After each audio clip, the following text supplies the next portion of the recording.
ஒன்றே ஒன்று சொல்கிறேன், நல்லா கேட்டுக்கோங்க. திமுக ஆட்சியில் இல்லைன்னா மக்கள் நல்லா இருப்பாங்க, திமுகவே இல்லைன்னா தமிழ்நாடே நல்லாயிருக்கும்.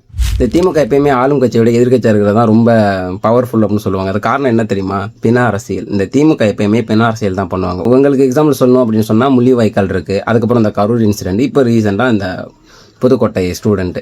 ஸோ யோசிச்சு பாருங்கள், என்ன பண்ணுவாங்கன்னா, இந்த படத்துல எல்லாம் பார்த்துருக்கீங்களா, வில்லன் வந்து கொலை பண்ணிடுவார். கொலை பண்ணிவிட்டு அந்த டெத்து வில்லன்ட்டு ஆறுதல் சொல்கிற மாதிரி நின்றுட்டு இருப்பார்ல, அந்த கொலையை செஞ்சுட்டு, அந்த கேட்டகரி தான் திமுக. முள்ளிவாய்க்கால் 1.5 லட்சம் பேரை கொன்று குமிச்சு இன்னொரு துரோகியும் திமுக தான். இந்த கரூரில் 41 பேரை கொண்டாங்கல்ல, அதான் என்கொயரியில் மாட்டிட்டு சாவுறாங்களே, எல்லாமே காரணம் திமுக தான். ஆனால் அப்போ கூட என்ன பண்ணானுங்க, விஜய் மேலே பழி போட்டானுங்களே, விட்டா கோயில் திருவிழாவில் இறந்து போகிறவங்களுக்கு சாமி தான் காரணம்னு சொன்னான்னு சொல்லுவானுங்க இந்த பைத்தியக்கார கம்யூனிட்டிங்க.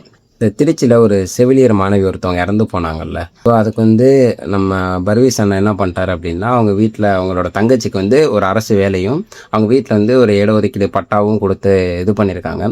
கூடிய சீக்கிரம் அதுக்கான தண்டனையும் அந்த ஹாஸ்பிட்டலில் வேலை பார்க்குறவங்களுக்கோ இல்லை அந்த ஹாஸ்பிட்டலுக்கோ கண்டிப்பாக எடுக்க தான் போகிறாங்க டிவிக்கிலேருந்து. ஆனால் அந்த அதுக்குள்ளே இந்த திமுக நாய்ங்க சில பேர் இருக்கானுங்கள போராட்டம் நடத்துகிறாங்க. எப்படி? ஆட்சி சரியில்லை, மாற்றம் இல்லையா? இல்லை, நான் தெரியாமல் தான் கேட்குறேன். விஜய் அவர்கள் ஆட்சியில் வந்து உட்காந்து 10 நாள் தாண்டா ஆகுது, 10 நாள் கூட ஆகலை. அந்த 10 நாள் கூட ஆகலை, அதுக்குள்ளே இதுக்கு வந்து விஜய் தான் பொறுப்பு அப்படின்னு சொல்லிட்டு. அதுவும் இந்த திமுக நாய்கள் பேசலாமா? மெடிக்கலில் எவ்வளோ டெத்து, இதுக்கு முன்னாடி எத்தனையோ பேர் வந்து மெடிக்கல் ஃபெயில்னால இறந்து போயிருக்காங்க. ஆனால் அப்போல்லாம் அந்த மாதிரி போராட்டம்லாம் நடந்துச்சு. ஆனால் அப்போல்லாம் பார்த்தீங்கன்னா டாக்டர் வேலையை விட்டு தூக்குங்க, இந்த ஹாஸ்பிட்டலில் இடிங்க, இந்த மாதிரி தான் போராட்டம் நடத்தி பார்த்துருக்கேனே தவிர விஜய் அவர்கள் ஆட்சி சரியில்லை, விஜய் அவர்களாம் மாற்றும், இந்த மாதிரிலாம் போராட்டம் நடத்தி பார்க்கவே இல்லை. ஸோ இதுலேருந்து என்ன தெரியுது, திமுகவோட வேலைகள் தெளிவாக தெரிய வருது.